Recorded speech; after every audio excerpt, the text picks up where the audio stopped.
A gente vai falar sobre um tempo verbal, ele chama Past Perfect, ok? O Past Perfect é um tempo verbal, como vários outros tempos verbais. Ele é a continuação daquilo que a gente estava vendo no semestre passado, que era o Present Perfect, ok? Só que o Present Perfect ele tinha um problema seríssimo, porque ele não tinha tradução. Lembra?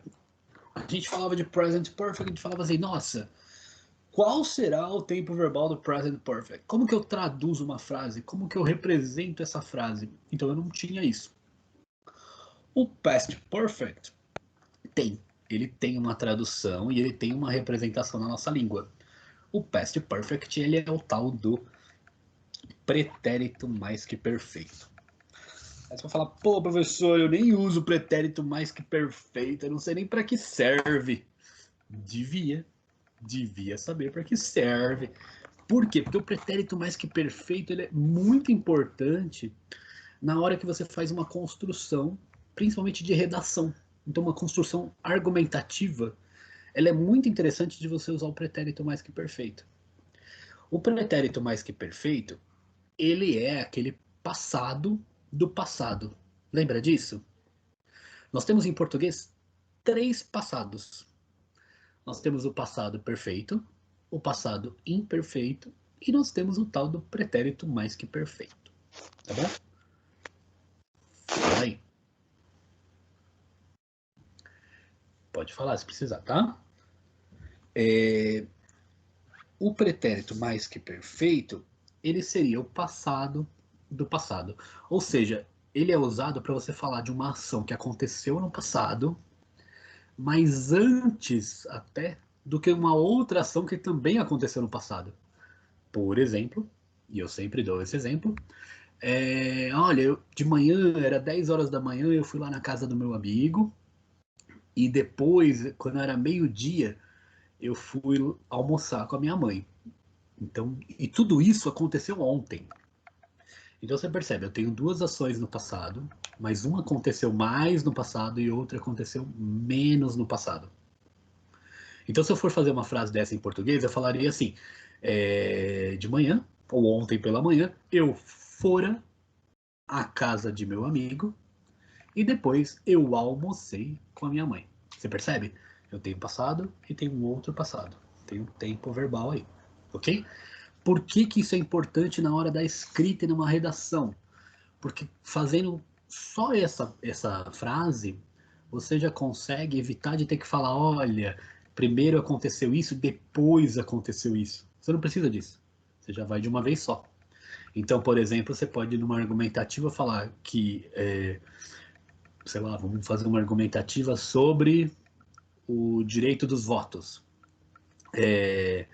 Primeiro, foi instituído que o voto no Brasil seria, né, para todos, e depois eles repensaram no processo e falaram: olha, é para todos mesmo, até as mulheres. Olha só que incrível. Demorou uns 100 anos esse processo, né?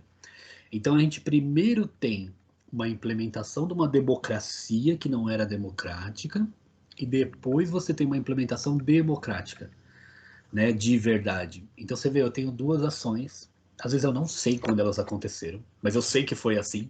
Aconteceu uma coisa depois da outra. Mas eu não sei data, imagina. Eu não lembro as datas, eu esqueci, eu tô na prova, eu tô nervoso, esqueci tudo. Então eu posso falar aqui primeiro implementar-se, né, o voto aos homens, principalmente maiores de idade, principalmente homens de posse, e depois de verdade foi implementado que todos os cidadãos brasileiros poderiam votar. Percebe? Eu estou fazendo uma redação sobre um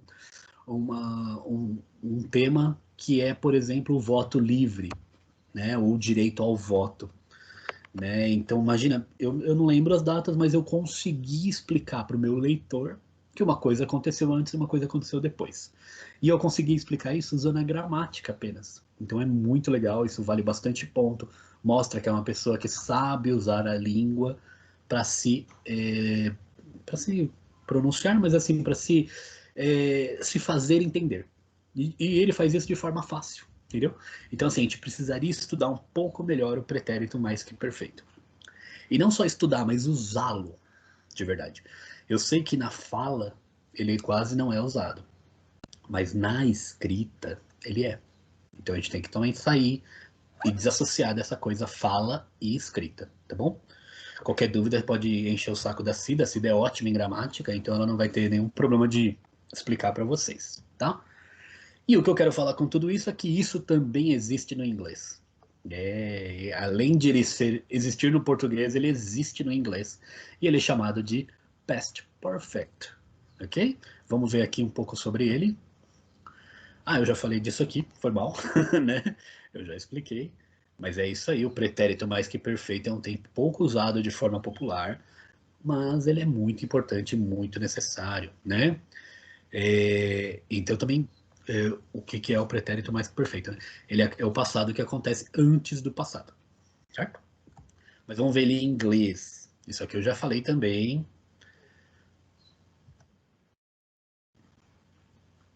Olha só, os verbos do pretérito mais que perfeito, caso você tenha esquecido. Olha que coisa linda. E em inglês, como é que fica? Em inglês é o mesmo processo. Vamos imaginar a mesma frase que a gente fez, só que agora a gente vai imaginar ela em inglês, ok? Por exemplo, let's read this example. Ó, 10 a.m., às 10 da manhã. I went to my friend's house. I went to my friend's house, ok? Por que que tá went? Porque foi no passado.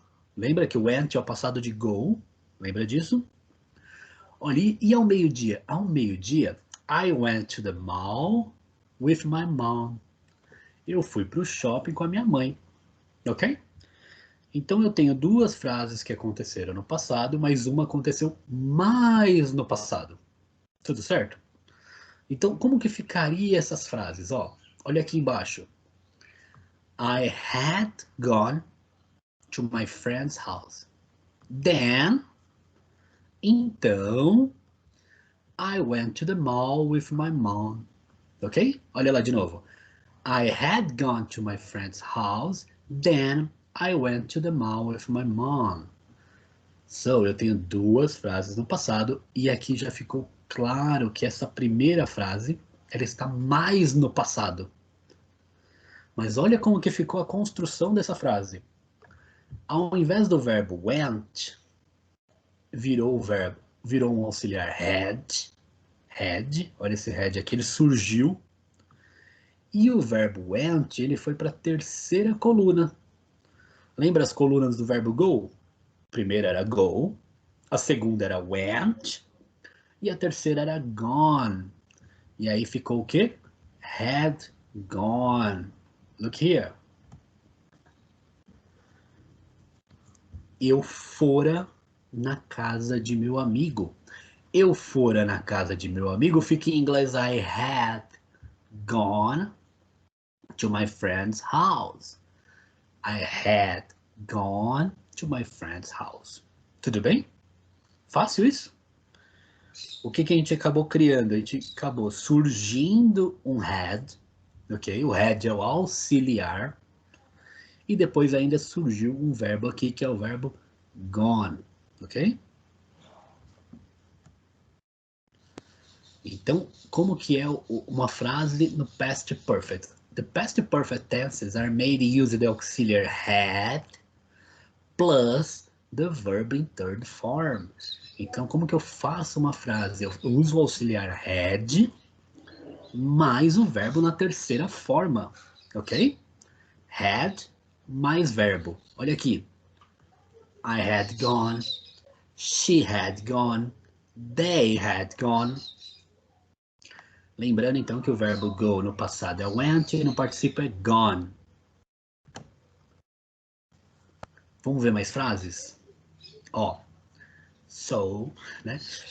If the sentence is, se a frase for he spoke to him, ele falou com ele, com outra pessoa. Se a frase for assim e eu quiser passar ela para o particípio, para o past perfect, como que eu faria? He had, olha o had surgiu, ok?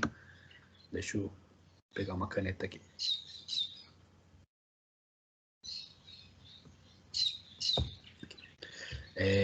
o had, ele surgiu, ele não existia anteriormente e ele surge como auxiliar. E depois o verbo agora virou spoken.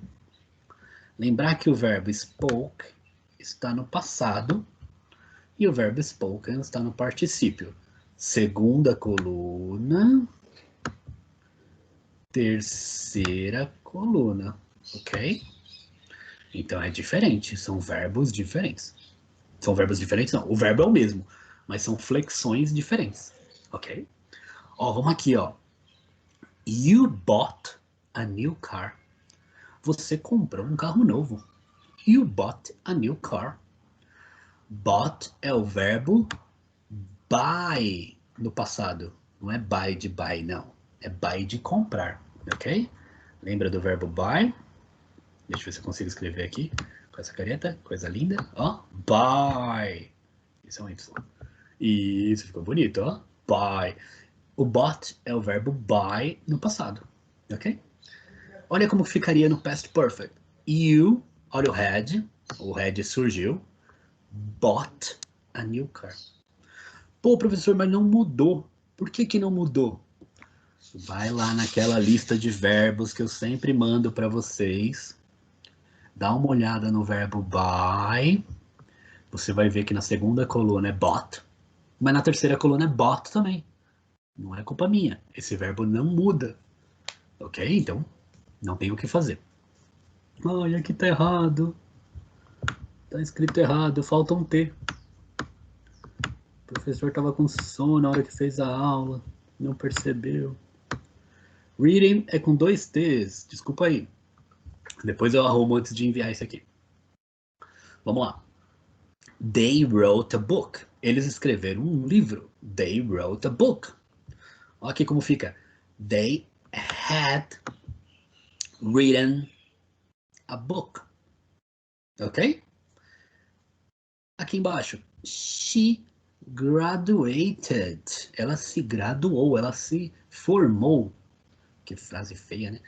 Formou ficou feio. Graduated é melhor. She graduated. Aqui embaixo, como ficaria? She had graduated. Ok? Aqui embaixo. I watched a movie. Eu assisti um filme. Como ficaria? I had watched a movie. Eu assistira um filme. Beleza? Fácil isso? Olha aí como é que fica. Isso aqui é para anotar no caderno, para não esquecer. Como que é o past perfect? O past perfect é assim, essa é a estrutura dele. Subject, had, verb e object. Aqui. I had gone to my friend's house. O I é óbvio, é sujeito, né? Óbvio. O had, é o auxiliar. Olha o verbo, gone. E isso aqui? Objeto. Tudo que não é o verbo é o objeto. Objeto da frase, a gente não faz análise de objeto na frase em inglês, ok? É mais fácil que em português, vai. Em português tem objeto direto, indireto, complemento do nominal, né? Adjunto adverbial, não? Tudo bem? Esse aqui é para anotar, para você não esquecer. Olha aqui, é um pequeno resumo de tudo que a gente já viu e de todos os tempos verbais que nós já trabalhamos. Nós já estamos ali no último tempo verbal, ok? Já vimos todos esses tempos verbais. É importante você ter essa noção, até porque daqui a pouco começa tudo a misturar um pouco e aí fica um pouco mais difícil. Então, sempre, caso tenha alguma dificuldade, retoma.